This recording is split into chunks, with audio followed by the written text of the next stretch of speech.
सांगली जिल्ह्यातील वाळवा गावातले सरपंच संदेश कांबळे यांच्यावरती मागच्या 2 दिवसामध्ये रिव्हॉल्वर डोक्याला लावून त्या ठिकाणी जीवघेणा हल्ला त्यांच्यावरती झालेला आहे.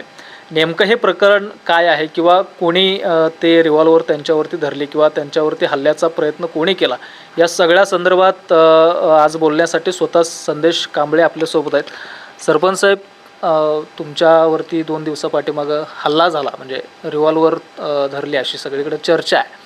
काय नक्की प्रसंग होता? नमस्कार. मी संदेश कांबळे, लोकनियुक्त सरपंच ग्रामपंचायत वाळवा. माझं गाव बघायला गेलं तर साहेब फार मोठं गाव आहे. जिल्ह्यातला सगळ्यात मोठी ग्रामपंचायत वाळवा ग्रामपंचायत, आणि ह्या ग्रामपंचायतचा लोकनियुक्त सरपंच म्हणून मला गावानं एक वेगळा कौल दिला आणि निवडून आणलं. अगदी ग्रामपंचायतमध्ये सुद्धा साहेब मी तुम्हाला सांगतो की 2 सत्ता आहेत, आणि त्या 2 सत्ता म्हणजे 2 वेगवेगळ्या पार्टीच्या बॉडी इथे आलेत. त्यामध्ये सुद्धा ते असताना सुद्धा आमच्या विरोधकांची जास्त संख्याबळ आहे. तरीसुद्धा एक सरपंच म्हणून मला वेगळा पण माझ्याकडे बघून एक सुशिक्षित माणूस म्हणून मला लोकांनी गावातल्या निवडून दिलं. आणि त्यावेळेपासून मी आजपर्यंत चांगलं काम, गावाच्या हिताचं काम करतो आहे. आणि गावाच्या हिताचं काम करत असताना अडीअडचणी भरपूर आहेत. अगदी वसुलीपासून ते डायरेक्ट सगळ्याच कामकाजात भरपूर अडचणी असतात. पण म्हणून काय, आमचे बॉडीमध्ये आम्ही काम करत असताना 2 जरी पार्टी असल्या तर आमचे वैचारिक मतभेद नक्कीच असतील. पण वैचारिक मतभेद आहेत म्हणून कोणी गोळीबार आम्ही कोणाला कधी करायला गेलो नाही. हा वैचारिक मतभेद परत करायचे, बाजूला ठेवायचे आणि गावाच्या हिताचं काम करायचं, हे आम्ही काम करतो आहे. पण परवा शुक्रवारी गावातून एक मिरवणूक निघत चालली होती. त्या मिरवणुकीला डॉल्बी लावला गेला होता.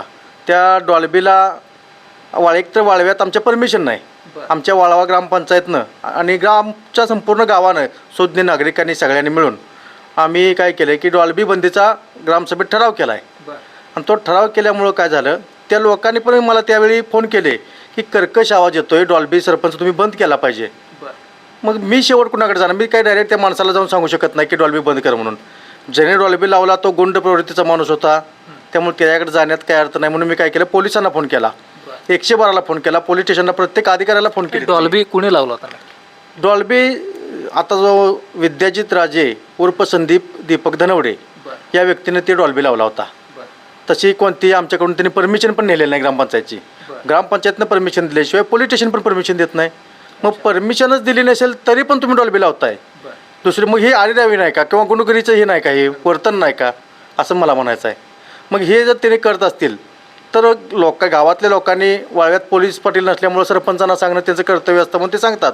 म्हणून मी शेवट पोलीस आपले सगळ्यात महत्त्वाचं, म्हणजे आपण काय करतो, एखाद्या आपल्या गावाचं हित जोपायचं असं असेल तर जे ग्रामपंचायतीकडून हे करता येईल ते करतोयच. पण दुसरं काम आहे पोलिसांचं. आम्ही त्यांच्याकडे धाव घेतो आणि त्यांना सांगतो की असं गावात चुकीच्या घटना घडतात, त्यांच्यावरती आपण अंकुश ठेवावा किंवा तो डॉल्बी बंद करावा किंवा त्या डॉल्बीचा आवाज कमी करायला सांगावा. पण असं कोणतीही घटना तिथं घडली नाही. ती डॉल्बी खाली फुलेनगर बोधवाडा या ठिकाणी तिथं त्याचा शेवट झाला, म्हणजे बंद झाली. बरोबर 10 वाजता पोलिसांनी बंद केली ती डॉल्बी. पोलीस बरोबर होते, अगदी अधिकारीसुद्धा, पोलीस अधिकारी, फक्त खाली हवालदार साहेब किंवा खालचे कुठले म्हणजे खालचे म्हणजे नाही, वरिष्ठ अधिकारीसुद्धा त्यांच्याबरोबर त्या ठिकाणी होते. पण त्यांनी ते बंद करण्यापेक्षा त्यांना प्रोटेक्शन देण्याचं काम केलं. ह्यासारखं वाईट काय नाही. तरी पण आम्ही काय म्हणतो आहे, गावाच्या हिताचं काम आहे म्हटलं, आम्हाला केलंच पाहिजे. त्यानंतर त्या खाली जिथं डॉल्बी थांबली त्या ठिकाणी त्या संदीप धनवडे जो आहे त्यानं ते जे डॉल्बी, त्या डॉल्बीचा थोडंसं वळवून त्याचा आवाज आमच्या घराकडे केला, स्पीकरचा त्या डॉल्बीचा, आणि माईक घेतला. माईकवरती अतिशय गलिच्छ, तुम्हाला मी सांगू शकत नाही अशा पद्धतीनं अतिशय घाणेरडे शिव्या त्यानं मला नाव घेऊन दिल्या. म्हणजे माईकवरून शिव्या दिल्या, शिवीगाळ केली मला. आणि त्यावेळी पण तुला सोडणार नाही म्हणून सांगितलं. सोडणार नाही याचा अर्थ काय, मग मला मारणार आहे का तुम्ही, असाच त्याचा अर्थ होतोय. पण हे सगळं मी त्यावेळी काय केलं, संवादाच्या दरम्यान मला हे सगळं प्रकरण घडत असताना, म्हणजे माईकवरून धमकी देत असताना पोलीस प्रशासन तिथं होतच ना, म्हणजे पोलिसांनी काय ॲक्शन त्याच्यावरती? त्याबद्दल मी सांगेन आता पुढे की पोलीस प्रशासन तुम्ही म्हणताय तसं, की त्यावेळेस त्या ठिकाणी पोलीस प्रशासन होतं. आणि त्याच वेळी शिवीगाळ झाल्यानंतर सगळा डॉल्बी थांबला. मी 5 मिनिटानं पोलिसांना फोन लावला की मी साहेब ज्यावेळी फोन लावतो तो डॉल्बी बंद करा. त्याच पोलिसांना मी फोन लावला की तुम्ही तिथं प्रोटेक्शन दिलं आहे आणि त्या ठिकाणी मला शिवीगाळ झाली आत्ता. तुम्ही त्याच्यावर काय ॲक्शन घेणार. अगदी. तर त्यावेळी ते साहेब म्हटले की ठीक आहे, उद्या आपण काय तर त्याला बघूया काय करायचं ते, एवढंच म्हटलं. ह्याच्यापेक्षा त्यांनी वेगळी कुठली ॲक्शन घेतलं नाही. पण परत आणि मीच विचार केला, एखाद्या आपण सर्वसामान्य कुटुंबातला मी सुद्धा, अगदी माझे आई वडील रोजगार करत होते. वडील आता हयात नसले तरी पण म्हणजे आम्ही सगळं रोजगार करू. मी सुद्धा स्वतः MA MPed आहे, कबड्डीतून माझं NIS झालं आहे. पण एवढा उच्च शिक्षित असून सुद्धा नोकरी नाही हा विषय वेगळा आहे. पण आज सरपंच म्हणून मी गावासाठी झोकून दिले. इथं 24 तास मी काम करत असतो. इथं आज मला वाटतं सकाळी 9ला आलो की मी 5ला इथून उठतो. गावात ग्राउंड लेवलला काय असेल तर त्या ठिकाणी जातो. पण कामात कुठंही मी तडजोड करत नाही. मी ड्युटी म्हणून माझं सरपंचपद करतो आहे की निवडून दिलं आणि लगेच संपलं असं नाही. मी अजूनही जमिनीवरतीच आहे. पण 10:15ला जी घटना घडली, शिवीगाळ झाली, ती घटना मी इग्नोर केली की नको म्हटलं आपण ह्या असल्या गुंडगिरीच्या किंवा गुंड प्रवृत्तीच्या माणसाच्या नादाला लागायला नको आणि आपण आपलं आपलं काम करूया. ती घटना सांगण्या अगोदर म्हणजे जेव्हा त्यांनी डॉल्बी गावामध्ये लावला होता तेव्हा तुम्ही त्यांना काय असं सांगितलं की बाबा डॉल्बी लावू नका, किंवा म्हणजे त्यांनी शिव्या देण्याचं कारण काय माहिती? एक तर पहिली गोष्ट, परमिशनला ती माझ्याकडे आलेली नाहीत. माझ्याकडेच आले नाहीत. माझी आमच्या ग्रामसेवकांची सही त्या कागदावरती नाही. इथून परमिशन घेतल्याशिवाय आष्टा पोलीस स्टेशन परमिशन देत नाही. मग तरी पण कसं काय त्यांनी डॉल्बी वाजवली? ही विदाऊट परमिशन त्यांनी डॉल्बी वाजवली. ही पहिली त्यांची चूक. दुसरी चूक की ग्रामसभेचा ठरावच आमचा आहे. ग्रामसभेचा ठराव म्हणजे बारकी गोष्ट नाही साहेब. लोकसभेत सुद्धा ग्रामसभेचा ठराव चालतो. एवढा ग्रामसभेत ताकद आहे. आणि त्या ग्रामसभेच्या ठरावात आमची असं आम्ही ठरवलं की डॉल्बी बंदी आहे. आणि अजेंड्यावरती विषय घेतला होता तो आणि मग ठरलं आहे. आणि गावाने एकमताने निर्णय दिला डॉल्बी बंदीचा, तरीसुद्धा त्यांनी डॉल्बी लावली. दुसरी गोष्ट, परवानगी नसताना डॉल्बी लावली आणि कोणतीही परमिशन न घेता डॉल्बी लावली. एवढं त्यानं करून सुद्धा आरेरावी करतोय कळतं आहे आम्हाला. तरी पण ते शिवीगाळ केल्यानंतर आम्ही इग्नोर केला विषय आणि झोपलो मी. पण त्याच रात्री 11:30 ते 11:45च्या सुमारास पुन्हा मला तो भेलकडच आला होता की दारू वगैरे पिली होती त्यांनी. आणि डायरेक्ट घराच्या बाहेर आला, संध्या म्हटला तू बाहेर ये. मग मी तरी पण मला काही वाटतं भासच होतोय मला, कारण का मगाचं ते डोक्यात तेच होतं सगळं. तरी पण परत दुसऱ्यांदा आवाज आला, अरे संध्या बाहेर ये की. म्हटला भेलायच काय, तुझा आज खून करणार आहे मी, तुला जीव मारणार आहे म्हटलं मी. हां, डायरेक्ट घराच्या बाहेर येऊन. आणि मी म्हटलं कोण आहे बघूया, बाहेरनं जरा बघितलं पण लक्षात आलं नाही माझ्या लवकर. पण तरी पण परत आणि 1-2 शिवीगाळ केली. अरे एक म्हटलं बाहेर, दारात नाही म्हटलं आत घरात आलो तुझ्या. माझा वरांडा आहे घराचा, घराच्या वरांड्यात आला आत. मग मी तिथून दरवाजा उघडल्या म्हटलं काय आहे, तर काय म्हटल्यावर डायरेक्ट बंदूक काढली माझ्या समोर धरली छातीच्या. डायरेक्ट समोर धरल्यावर मला जरा थोडीशी भीती वाटली साहेब की शेवट बंदूक आहे ती, शिव काय करतो काय मला लक्षात पण आलं नाही. आणि काढल्या त्यानं डायरेक्ट बटन ओढल्याने गोळी झाडण्याचा प्रयत्न केला, शूटच केला त्यानं डायरेक्ट मला. पण नशीब माझं चांगलं की आज मी तुमच्यासमोर बोलतो आहे की त्यातून गोळी उडली नाही म्हणून मी आज जिवंत आहे. पण त्यानं मला खुनाचा प्रयत्न त्याच वेळी केला होता, त्यातून गोळी उडली नाही म्हणून मी वाचलो आहे. पण त्यानंतर मी भावाला आणि माझ्या घरातल्यांना हाक मारली आणि लगेच सांगितलं की लवकर या, मला हे मारायला लागला आहे. अगदी माझा भाऊ माझ्याच थोडंसं लहान आहे माझ्यापेक्षा, पण आम्ही सर्वसामान्य कुटुंबातलं असल्यामुळं गयावयाच करणार हो साहेब. बरोबर. ठीक आहे म्हटलं, बाबा मला माफ कर म्हटलं, मी तुला कशाला काय म्हणतोय. तसं आमचा भाऊ पण म्हटला माझ्या भावाला मारू नका, तुझ्या भावाला सांग म्हटला, त्याला म्हटला उडवणारच आहे म्हटला मी. ह्याचा संतोष देशमुख नाही केला तर म्हटलं माझं पण नाव सांगत नाही, मी पण अण्णा आहे, त्याला अण्णा म्हणतात टोपण नावानं. पण हे अशा धमक्या देऊन त्यानं जाताना पण मला सांगत गेला की तुला एक दिवस उडवणारच आहे मी. आणि एवढं सगळं झाल्यानंतरसुद्धा अगदी पोलिसांनी पण ते सगळं तिथं जे अधिकारी होते आमच्या डॉल्बीपाशी त्यांनी पण ती सगळी घटना वरिष्ठ त्यांच्या अधिकाऱ्यांना सांगितली. सरपंच सांगते ते बरोबर आहे, म्हणजे त्यांनी काही लपवलं नाही, सरपंचांनी सांगितलेली गोष्ट बरोबर आहे, त्यामुळं तशी केस त्यांची घेतली पाहिजे. पण त्यानंतर रात्री 12ला घडलं ते काही त्यावेळी पोलीस नव्हते, तर आम्हीच होतो घरचे सगळे. मग आमचं ऐकून पोलिसांनी घेतलं, जे जबाब घेतले त्या पद्धतीनं जे रेकॉर्ड तयार केलं त्यांनी FIR, तशा पद्धतीनं कलमं लावली गेली नाहीत, लावलेले नाहीत कलमं. अतिशय साधी शुल्लक कलमं लावल्यात. तो रोजपणे रोज फिरतोय आता माझ्या पुढनं, माझं कोणी काय केलं म्हणून. म्हणजे मला आज ही भीती आहे की तो कधी आत्ता मारतोय का उद्या मारतोय. माझ्या जीवितात धोका तर आहेच. पण खरं तर एवढा प्रसंग घडून सुद्धा म्हणजे तुम्ही म्हणताय की पोलिसांनी कलमं लावलेली नाहीत वगैरे, म्हणजे खरं तर प्रोटेक्शन द्यायला हवं. म्हणजे एवढं गावगुंडांच्या माध्यमातून असेल किंवा जेणे कोणी हे तुमच्यासोबत प्रकरण केलं, ती राजरोसपणे त्या ठिकाणी फिरत आहेत, रिव्हॉल्वर घेऊन फिरत आहेत. म्हणजे तुमच्या जीवाला त्या ठिकाणी धोका जाणवतोय. म्हणजे कधी शूट करतील किंवा आणखी आणि काही वेळेस रिव्हॉल्वर तुमच्यावरती रोखू शकतात. पण त्यावेळेस पोलीस प्रशासनानं प्रोटेक्शन देणं गरजेचं आहे. हो, नक्कीच देणं गरजेचं आहे साहेब, पण त्यांनी दिलेलं नाही. उलट मग आमच्याच घराची झाडाझडती येऊन घेतली. एक 10-12 पोलीस आले ना आमचंच घर चेक केलं पहिलं. का केलं कुणास ठाऊक. ते त्यांची फॉरेन्सिकची टीम आली, त्यांनी माझं घर चेक केलं. म्हटलं मी आरोपी नाही, मी फिर्यादी आहे, माझं का घर चेक करताय. तरी पण म्हटले आमच्या तपासाचा भाग आहे. ठीक आहे करून देत म्हटलं. आले आमच्याच घरातल्यांना उलटसुलट प्रश्न विचारले. तो आणि आमच्या घरातली मी रडायला लागली अक्षरशः महिला तरी की पोलीस आले म्हटलं की बघा मी आज तुमच्या जनमानसात फिरतोय, मला माहीत आहे पोलिसांच्या बरोबर कसं बोललं. पण मी प्रोटोकॉल कधी माझा सोडत नाही. प्रत्येक अधिकाऱ्यासंग अधिकाऱ्यासारखं बोललं पाहिजे, त्यांना मान सन्मान दिलाच पाहिजे. पण घरात पोलीस आल्यानंतर आमच्या घरातली पण घाबरली थोडीशी. महिला रडायला लागल्या की आता काय बोलायचं, कारण का ते उलटे सुलटे प्रश्न विचारतात. म्हटलं साहेब उलटे सुलटे प्रश्न विचारण्यापेक्षा त्याच्या घरला जावा, तुम्ही आत्ता जिथनं आलाय. आणि काय साहेब वाईट बघा की पोलीस जिथं आले गाडी थांबली तिथं त्याच्याबरोबरच बोलत उभा राहिली होती. आल्या त्याला उचलायचं राहिलं ना आम्हाला येऊन प्रश्न विचारलेले ते तपास करत असताना. म्हटलं साहेब तुम्ही त्याला उचलून पहिलं घेऊन अटक करा आणि मग माझ्याकडे या की मी कुठं जातो आहे.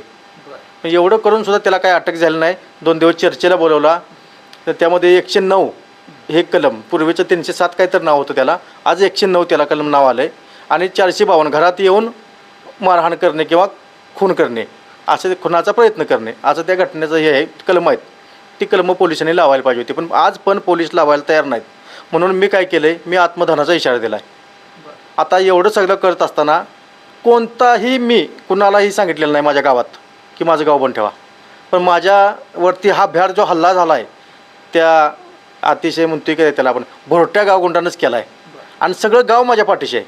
गाव काय म्हणतं आहे की एका सामान्य वर्गाचा सरपंच होत असेल तर त्याच्यावर असा अन्याय करणं बरोबर नाही. गाव माझ्या पाठीशी आहे. त्यामुळे संपूर्ण गाव तुम्ही आज जाऊ साहेब बघा बाहेर गेलं तर ती सगळं गाव तुम्हाला आज बंद दिसेल. आणि कुणावर ही दांडगावा नाही, गावाचा पाठिंबा तुम्हाला आहे. संपूर्ण गावाचा पाठिंबा मला आहे. गाव बंद दिसते तुम्हाला आज. तुम्ही बाहेर गेल्यानंतर तुमच्या लक्षात येईल की संपूर्ण गाव माझ्यासाठी बंद आहे.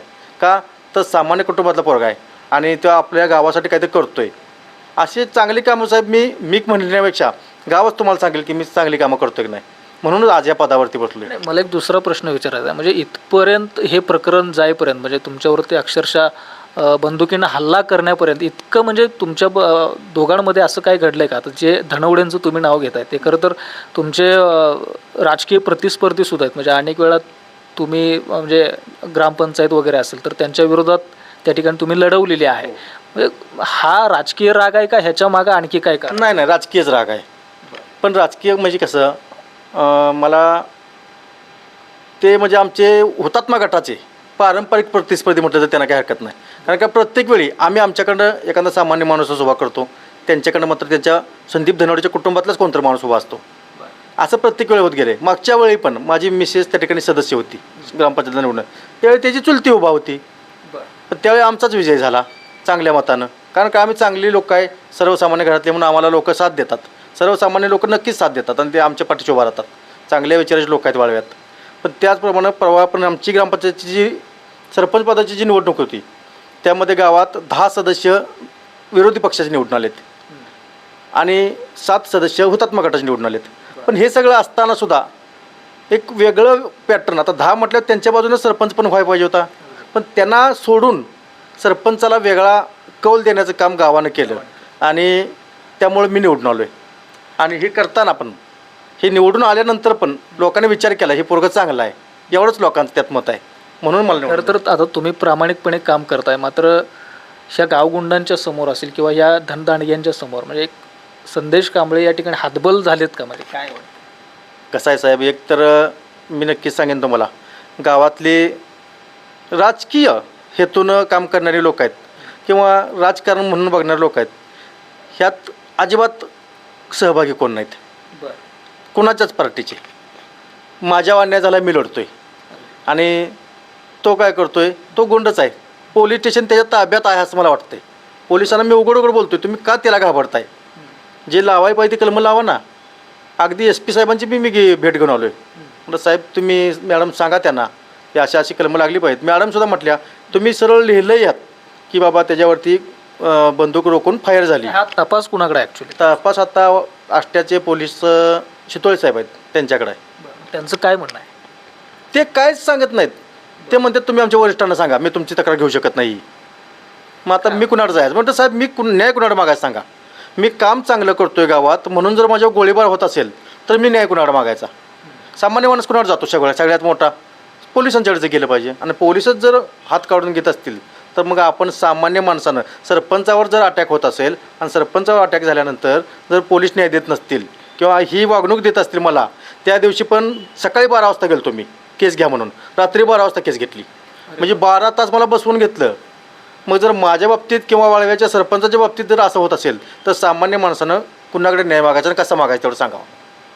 म्हणजे पोलिसांना मी आरोपच करतो आहे पोलिसांच्यावर, तुम्ही न्याय देऊ शकत नाही सामान्य माणसाला, असा त्यातून अर्थ आहे.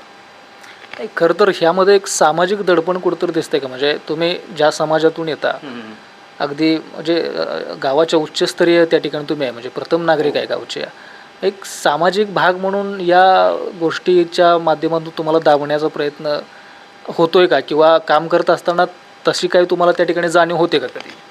एक तर साहेब असं आहे की एक जात म्हणून कधी माझ्याकडे कधी गावानं बघितलं नाही. माझ्याकडे बघितलं ते एक सुशिक्षित आणि चांगला मुलगा म्हणून बघितलं, आणि मला त्रास झाला तो माझ्याच समाजातल्या माणसाकडून झाला, ह्याच्यासारखं वाईट काही नाही. कारण कसं आहे, आता बाबासाहेबसुद्धा म्हणायचे, डॉक्टर बाबासाहेब आंबेडकर, मला शिकलेल्याने फसवलं, त्यातलंच ह्या प्रकार आहे. मग बाबासाहेबांना हे लोकांनी फसवलं आहे, माझं काय घेऊन, मी सामान्य माणूस आहे. फक्त एक आहे की यांच्यापेक्षा हुशार आहे, फक्त यांच्या एवढा शक्तीनं ताकदीनं ते 6-6 फूट उंचीचे आहेत, विथ त्यांचं आर्थिक सोर्स चांगला आहे, माझ्याकडे तो नाही. त्यामुळं माझं काय म्हणणं आहे की पोलिसांनी त्याच्या कुठल्याही दबावाला न बळी पडता की त्याला लवकरात लवकर ती मी जे सांगितलेत 109 आणि 452 हे कलम लावून अटक करावी आणि मला तेवढा न्याय द्यावा. तर नाही न्याय दिला तर मी स्वतः तिथं आत्मदहन करणार. हा आत्मदहनाचा जो तुम्ही इशारा दिला आहे तो म्हणजे एवढी पूर्ण आत्मदहनापर्यंत जाण्यासारखी परिस्थिती आहे का? परिस्थिती म्हणजे साहेब, मग आपण माझं स्वतःचं मानसिक खच्चीकरण होतं एकतर या सगळ्यातून, आणि मानसिक खच्चीकरण जर होत असेल तर मग दुसरं आता पोलिसांच्याकडे जाऊन पोलीस पण न्याय देत नसतील तर मग दुसरा पर्यायच काय? सनदशीर मार्गाने जायचं म्हणजे काय करायचं असणार शेवट? स्वतः गांधीजीसुद्धा उपोषणाला बसायचे, ते उपोषणाला बसले, त्यांच्या न्याय मागण्या मान्य झाल्या म्हणून उपोषण सोडलं. मग मी उपोषणाला बसवून असं मरण्यापेक्षा आणि एखाद्याच्या राक्षसाच्या हातून मरण्यापेक्षा सरळ आपलं स्वतःच मेलेलं चांगलं, म्हणून मी हा निर्णय घेतला आहे. आणि पोलिसांना तसं पत्र पण दिलं आहे. मी आजच सांगितले, मी आज बुधवार या रोजी मी आत्मदहन करणार आहे. त्यामुळं पोलिसांनी माझ्याकडे आज एक माणूस माझ्या पाळतीवर ठेवला आहे, पोलिसच, की ते माझ्याबरोबरच आहेत.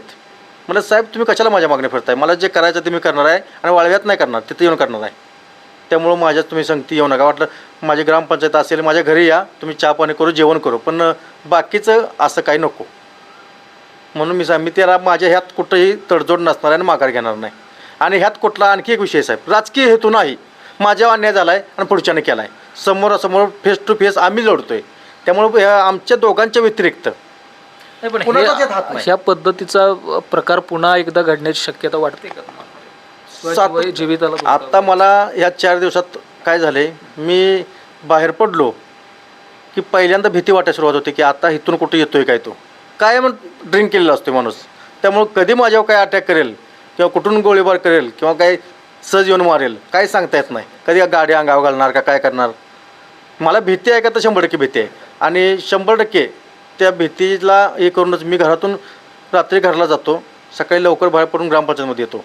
पण काम मी थांबणार नाही माझं, असं कोणी पाय ओढून मी माझं काम थांबवणार नाही. मी माझं काम करतच राहणार. चांगलं करताना कोणी अडवू शकत नाही, आणि चांगलं काम करायला ह्याला काय भ्यायचं आहे? माझं काम चांगलं करत असताना मला एकच माहिती आहे की चांगल्या रस्त्याला गतिरोधक आणि चांगल्या माणसाला विरोधक हे असतातच, पण विरोधक हा वैचारिक पातळीचा असावा, असा गोळ्या घालणार नसावा, हेच मी तुम्हाला सांगेन. ठीक आहे. तर नक्कीच आपण बघितलं की वाळवे गावचे सरपंच संदेश कांबळे यांच्यावरती जो जीवघेणा हल्ला झालेला आहे, धडवणे नावाची जी व्यक्ती आहे त्यांनी तो हल्ला त्या ठिकाणी केलेला आहे. ट्रिगर दाबला, मात्र त्यातून बंदुकीची गोळी निसटली नाही, हे त्यांचं सौभाग्य या ठिकाणी आपल्याला म्हणावं लागेल. मात्र हे सगळं प्रकरण घडूनसुद्धा हे प्रकरण पोलिसांनी पाहिजे तितकं मनावर घेतलेलं नाही. जे कोणी गुन्हेगार असतील किंवा आरोपी असतील त्यांना त्या ठिकाणी किंवा हल्लेखोर जे असतील त्यांना पोलिसांनी कुठल्याही पद्धतीची त्या ठिकाणी त्यांच्यावरती कठोर कारवाई करणार किंवा अशा पद्धतीचं कोणतंही आश्वासन पोलिसांनी त्या ठिकाणी दिलेलं नाही. उलटा संदेश कांबळे जे सरपंच आहेत त्यांच्या घराचीच त्या ठिकाणी झाडाझडती पोलिसांनी घेतलेली आहे. आणि आज त्यांनी प्रशासनाला आत्मदहनाचा इशारा देण्यात आलेला आहे त्यांच्याकडून. मात्र इथपर्यंत हे प्रकरण जाईपर्यंत किंवा दहन करण्यापर्यंत पोलीस त्यांची वाट बघणार आहेत का, हा या ठिकाणी खरं तर प्रश्न निर्माण होतोय. कारण आष्टा पोलीस ठाण्याला यांचा जो काही तपास आहे तो तपास त्या ठिकाणी योग्य रीतीनं करण्यात यावा आणि जे कोणी हल्लेखोर असतील त्यांच्या बाबतीमध्ये योग्य ती कारवाई करण्यात यावी, अशा पद्धतीचं आवाहन संदेश कांबळे यांनी केलेलं आपल्याला बघायला मिळत आहे.